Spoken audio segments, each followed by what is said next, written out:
My name is Megan Halsey, and for this presentation, I decided to cover Eric Carle. I remember reading a lot of his books when I was younger, and I think that he has been very influential, especially after the research that I've done. I didn't even realize a lot that he had created, so it was neat to do this presentation on him. But before I get started, just a little bit of history on him. He was actually born in Syracuse, New York in 1929. And when he was 6, he moved back to Germany with his parents and stayed over there for most of his youth and adolescence. And he actually graduated from a prestigious art school, one that I can't pronounce, but it was located in Stuttgart, Germany. But in 1952, he did venture his way back over to the U.S., and it was when he was working for a pharmaceutical company doing some advertising was when Bill Martin Jr. actually noticed him. It was his picture of the red lobster that made Bill Martin Jr. want him to be the illustrator for his book, Brown Bear, What Do You See? I remember reading Brown Bear, What Do You See when I was little, because it was such a cute little book, because it goes through the animals saying what they see, and then in the end it tells what the students see. So it was just a neat little book, one that I do remember. But the first book that Eric Carle actually wrote and illustrated on his own was 1, 2, 3 to the Zoo. That was published in 1968. And it was a counting book for children. So it featured animals riding a train to the zoo and started with 1 elephant and counted all the way up to 10 birds. So that was a neat book for children to learn how to count to, because it had beautiful pictures to go along with it. The one that I remember mostly was The Very Hungry Caterpillar, along with a lot of people. This is one of his most iconic books. I was actually at one of my daughter's literacy nights at school, and they had featured Eric Carle, and it was neat to see they took Japanese lanterns and suspended them from the ceiling to make it look like The Very Hungry Caterpillar.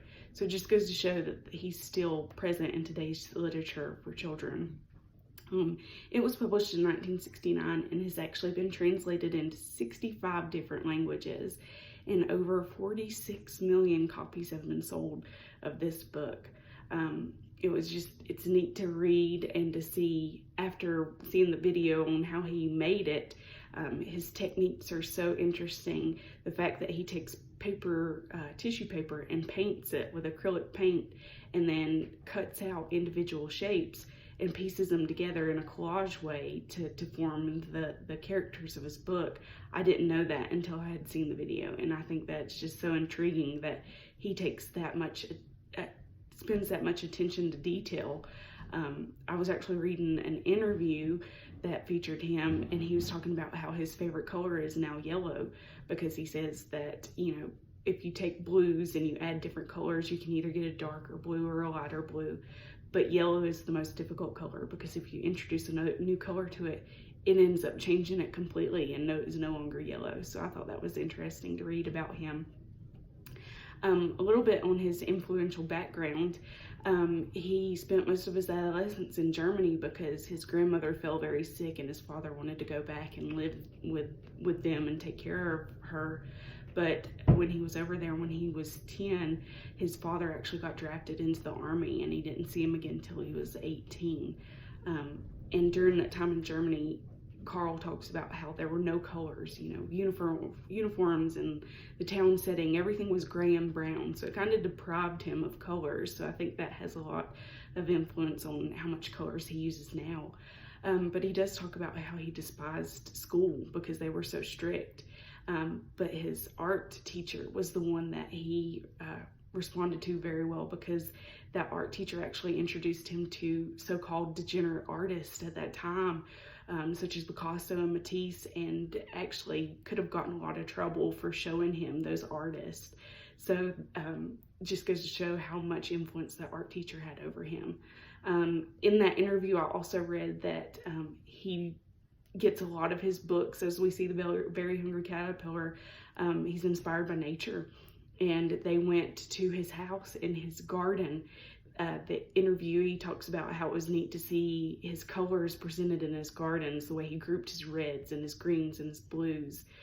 He is a color lover. He loves so much color, and it has to be very intricate, in which we see in his books.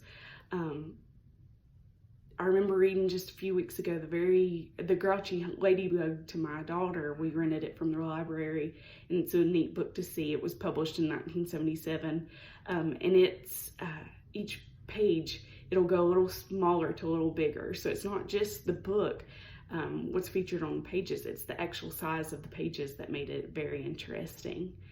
A little bit about him today. He has actually won over 20 awards, and I thought one of them was neat because one was an honorary degree from Appalachian State University that he received in 2013. Today he's illustrated over more than 70 books, and he has sold over 145 million books worldwide. So if that's not enough to tell you that he has been a great influence in children's literature, I don't know what else can.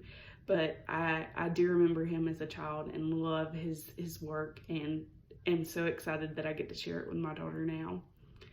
I will post this PowerPoint so you can take a better look at it. But for now, this is my presentation. Thank you.